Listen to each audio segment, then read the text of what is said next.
Bismillahirrahmanirrahim. Assalamu alaykum, hurmatli televizor ko'ruvchilar.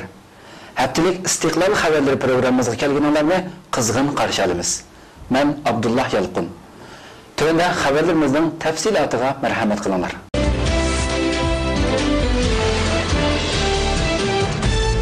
Xitay saqçıları ikinci qıtımlıq Yasemen Gülü inqilabi qozğaşqa qattiq to'sqinlik qildi. Xitayning 10 shahrida ikinci qıtımlıq Yasemen Gülü inqilabi qilish chaqiriq tarqalgandan keyin Xitay saqçıları bütün kuchi bilan voqeaning oldini olishga kirishdi. Xitay saqçıları ikinci qıtımlıq Yasemen Gülü inqilabi qozğaşqa qattiq to'sqinlik qildi.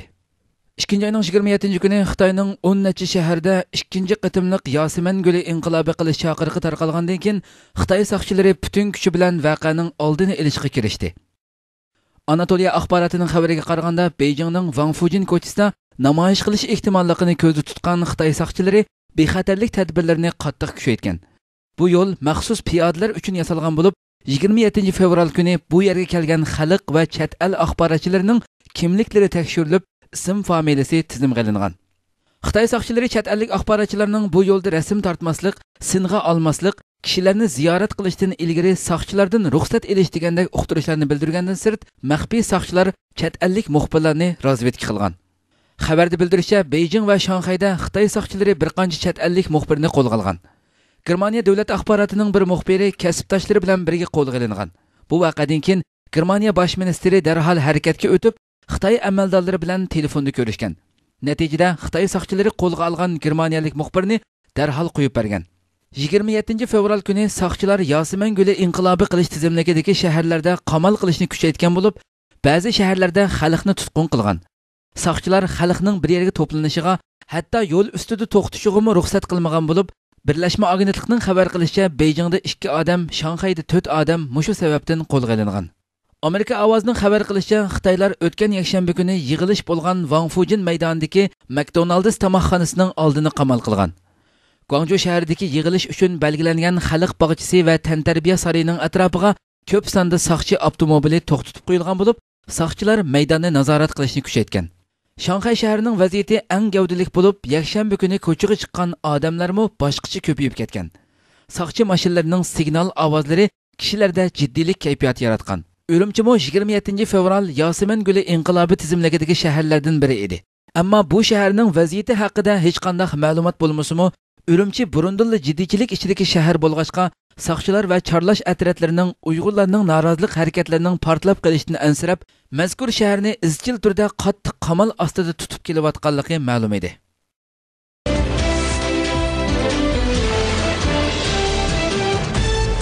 Xitoy nüfusini e'lon qildi.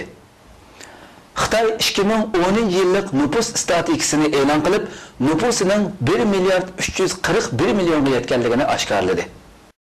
Xitoy bu yilgi nüfusini e'lon qildi.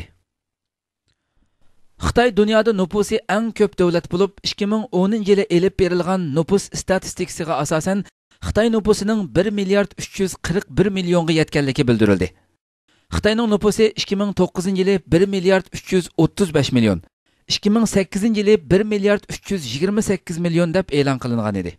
2008 yili 1 milliard 328 million deb e'lon qilingan edi. Xitoy davlatlik statistika idorasi Xitoyning iqtisod jihatda Yaponiyaning oldiga o'tib, dunyodagi ikkinchi cho'ng iqtisodiy kuch deb atalgan bo'lsa-mu, hozirgacha 26 million 880 ming kishining nomrodlik ichida yashaydiganligini va yillik kishi beshi kirimining 1274 yuan, ya'ni 193 Amerika dollari ekanligini ilgari surgan. Ammo mutaxassislar Xitoyning nüfusining haqiqiy sonini yoshirib kelganligini, hozir Xitoy nüfusining 1 milliard 500 milliondan oz emasligini taxmin qilmoqda va nomrodlarning sonining 26 million emas, uningdan necha hassa ko'p ekanligini bayon qilmoqda.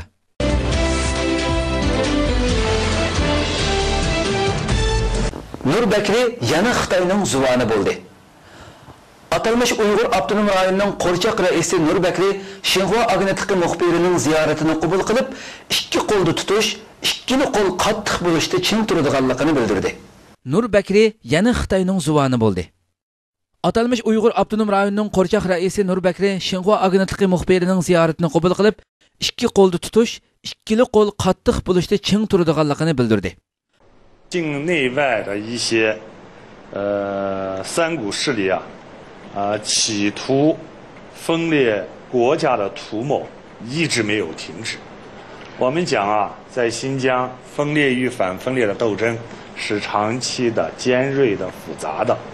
实际上呢，这个新疆的分裂与反分裂斗争由来已久，过去有，现在有，将来还会有。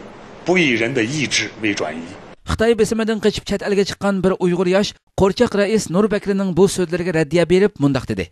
新疆我也有，我是哈市巴珠县的，我来这边买核太原，买Qashqar Maralashdan kelib tassaddim 20 necha kun burun 15 ta xanzo kelib borib pichoqni olib mayaga urib qochib ketdi. Onu topolmadim.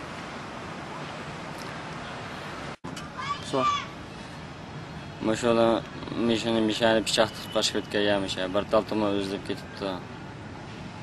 Ularning hech qanday bilmaymiz, qochib ketdi, topolmadim. Ularning hech qanday topolmadik, qochib ketdi. Nur Bekri so'zda yana muqimlik bo'lmasa, taraqqiyotni ishga oshirg'ili bo'lmaydiganligini, taraqqiyot bo'lmasa, muqimlikni saqlab qolg'ili bo'lmaydiganligini bildirlab, 5-iyul voqeasidan keyin har millat xalqining millatlar ittifoqligiga bo'lgan to'nishining texmi cho'nqirlashganligini da'vo qilgan. Urumchi voqeasiga shohid bo'lgan bir yosh bu haqdagi ko'z qarashlarini ifodalab mundaq dedi. Amaliyotda 5-iyul Urumchi qirg'inchiligidan keyin Uyg'urlar bir-biriga kuyundigan, bir-birini hurmat qiladigan, Xitoylardan yiroq bo'lib, o'zaro qarindosh bo'lib yashaydigan, Xitoylarga tish tirnoqi bilan qarish turadigan vaziyat shakllandi. Uyg'urlar Xitoylarga har qancha yaxshichoq bo'lsa-mu, Xitoylarning Uyg'urlarga hargiz ishonmaydiganligini tushunib yetdi.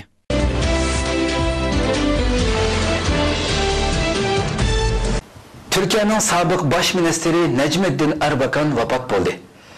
Türkiye Cumhuriyeti 54. hükümetinin baş ministri, şundaqla Türkiye Saadet Partisi'nin reisi Profesör Doktor Necmettin Erbakan Ankara'da 85 yaşında vafot bo'ldi.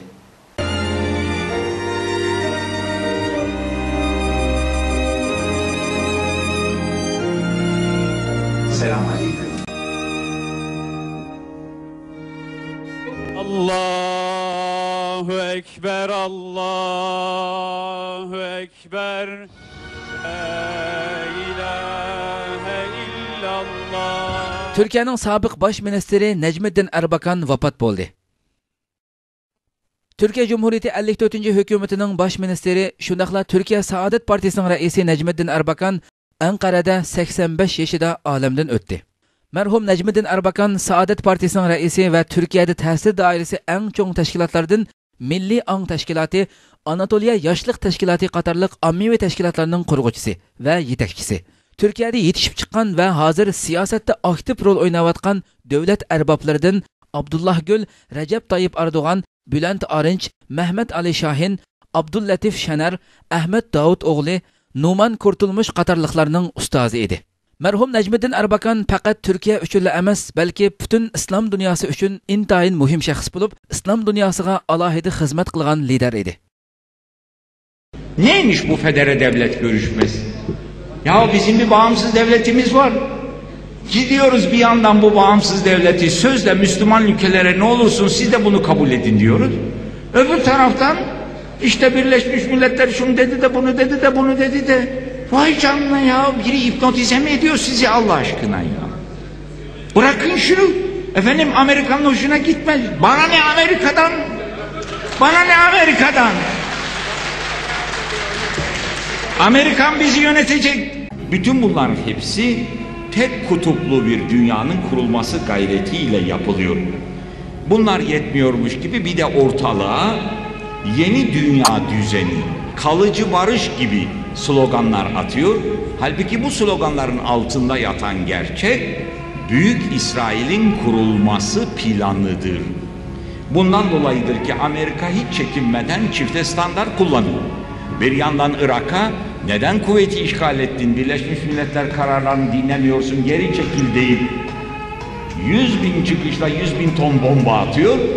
Öbür taraftan 40 seneden beri Birleşmiş Milletler'in kararını dinlemeyen bir İsrail'in ise sırtını okşuyor.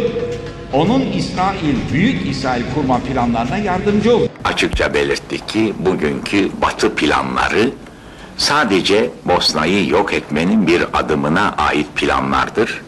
Hani her ülkenin halkı kendi yönetimini kendisi tayin edecek idi. Bütün bu temel ilkeler bir Müslüman ülke söz konusu olunca hemen çifte standart tatbik edilerek ortadan kaldırılıyor, çeşitli hile ve desise yollarına sapılıyor. Merhum Türkiye'nin baş ministeri bolgan yilleri D8 namı astıda Türkiye, Saudi Arabistan, Pakistan, Hindoneziya, Malaysiya ve Bengal qatarlıq 8 devletten teşkil tapqan İslami birlik qurgan bulup, bu teşkilat arqalıq İslam dünyasıda Saudi merkezi, İslam puli, İslam bankisi, İslam teşkilatı, İslam askeri quruşni planlagan edi. O bütün hayatida musulmonlarning manfaati uchun harmay-talmay kurash qildi. Galip devletler tarafından kurulan, yeryüzünde haksızlığa ve zulme vasıta olan batılı devletlerin Amerika ve İsrail'in menfaatlerini savunan Birleşmiş Milletler'e karşı yeni bir Birleşmiş Milletler, İslam ülkelerini bir siyasi güç olarak bir araya getiren İslam Birliği, İslam ülkeleri arasında askeri dayanışmayı sağlayan Savunma Teşkilatı, İslam ülkeleri arasında ekonomik ve sanayi dayanışma ve ilişkiyi sağlayan İslam Ortak Pazarı, İslam ülkeleri arasında kültür işbirliğini sağlayan İslam Kültür Birliği, doların karşılıksız kağıt para saltanatı ve sömürüsüne son veren İslam Ortak Para Birimi. Milli görüş başlangıcından itibaren Türkiye'nin Avrupa Birliği'ne girme çabalarına karşı çıkıyordu. Profesör Erbakan, Avrupa Birliği'ni Hristiyan kulübü olarak niteliyor ve Türkiye'nin böyle bir kulüpte ne işi var diye soruyordu. Eğer bir müddet sonra Amerika'da Rusya gibi darmadağınık olursa buna şaşmayın. Çünkü kuvveti üstün tutan zihniyetlerin ilelebet payidar olmaları mümkün değil. Bütün bu yaşadığımız sürekli hızlı depremlerin arkasından aslında yeniden hakkı üstün tutan bir medeniyet doğuyor. Merhum Necmiddin Erbakan'ın cinazesi seyşembe günü ettigen saat 9'da Ankara'dan aeroplan bilen İstanbul Atatürk aerodromuga keltirildi ve o yerden avtobus bilen Fatih Camiasiga keltirilip peşin namazdan keyin cinaza namazı düşürüldü. Merhumning jinoza namoziga Türkiye Cumhuriyeti Reisi Abdullah Gül, Baş Minister Recep Tayyip Erdoğan, Devlet Ministeri Bülent Arınç qatarlıq ministerlar, parlament a'zolari ve siyasi partiya mas'ullari bulup, Türkiye'nin en yuqori derecelik rehberleri, generallar ve 60'dan köp devletten gelgen vekiller qatnaşdı. Jinoza murosimi sebebinden Fatih rayonining cho'ng kichik yo'llarida qatnash vositalari tamamen to'xtatildi. Jinoza namozi asnosida 10.000 saqchi xodimi vazifa o'tadi. Uningdan boshqa yana Saadet Partisi yoshlar bo'limining o'rinlashtirishi bilan 3.000 kishi tartib saqladi. Jinoza namoziga 2 millionga yaqin kishi qatnashdi. Checheniston, Pokiston va Bosniya qatorliq davlatlardan keltirilgan tuproqlar Erbakanning qabrisiga qo'yildi. Har kim jinozaga yaqin turishga uring'achqa namoz tushirilish va qabristonlikqa elib minish jarayonida ko'p qistonchilik yuz berdi. Hatta Türkiye Cumhuriyeti Reisi Abdullah Gül, Baş Minister Recep Tayyip Erdoğan, Parlament Reisi Mehmet Ali Şahin qatorliq rahbarlar qistonchilikda qilib, dastilib ketgili tas qildi.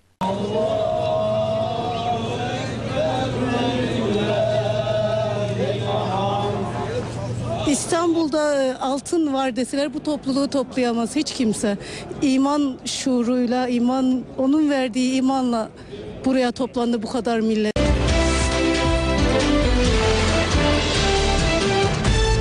Kanada'nın bir uruş paraxoti Liviyaga qarab yo'lga chiqdi.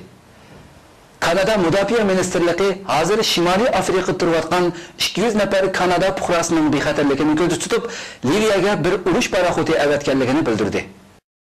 Kanada'nın bir urush paraxoti Liviyaga qarab yo'lga chiqdi. Kanada Mudofaa Ministerligi hozir Shimoliy Afrikada turayotgan 200 nafar Kanada fuqarosining bexatarligini ko'zda tutib, Liviyaga bir urush paraxoti avatganligini bildirdi.